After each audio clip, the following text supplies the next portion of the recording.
Spider-Man has been amazing, spectacular, and most recently superior. Now he can add sloppy to his list of titles. While developer Beenox hasn't really kept a solid stewardship of Spider-Man, the last Amazing Spider-Man game proved to be a fun romp in the Big Apple. For the sequel, Beenox has backpedaled on any progress they've made, creating an okay-looking, mass-market pill of a game. Uncle Ben! No!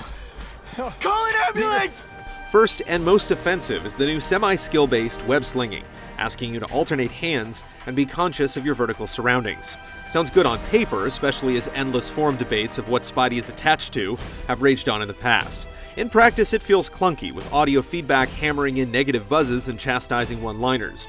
It also calls more attention to the act itself, with the strands of spider silk positioned awkwardly, or the fact that in the city it can be hard to find an anchor point, yet the low trees of Central Park offer endless trapeze action.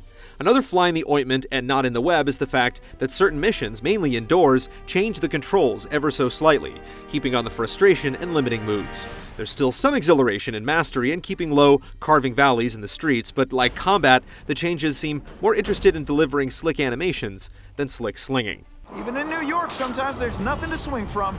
Spider-Man borrows a page out of Batman's Arkham playbook with responsive combat, mixed with an experience structure that has you leveling the unlockable Spidey suits, along with the paltry upgrade system, with only a few upgrades worth taking. Fighting does have a nice rhythmic feel, with combo counters offering the visceral thrill of watching a number getting bigger, but there's too little variation in enemies and moves for a numbing time. Stealth sections are ridiculously generous, letting you skip out on that killer combo for a quick takedown. Spider-Man's Rogue Gallery shows up for boss encounters that follow the wash, rinse, shoot with webbing, repeat routine that generally works, except for the enemy's massive health bars.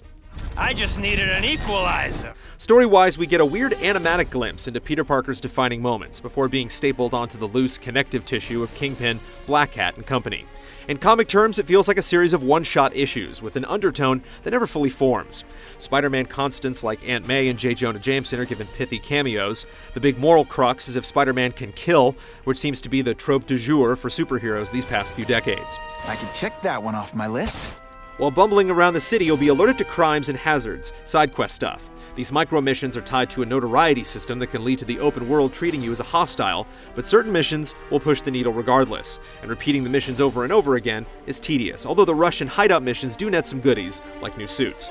It would be generous to call the photography missions half-baked, while racing through hoops is, well, racing through hoops. The city itself has a little character, and the 300 collectible comic books strewn about aren't placed with any great intention. After the mess I made house-sitting for you, I felt kinda bad. You don't need to be the clairvoyant Madam Web, whose first appearance was Amazing Spider-Man 210, to know that amazing is anything but. The various game crashes, audio glitches, and unceasing loading make up an additional catalog of do not want, but it's really just how diminished Spider-Man is that hurts. The anemic plot and the oft-repeated zingers give us a pencil sketch of the great Spider-Man, when he deserves to be inked and colored.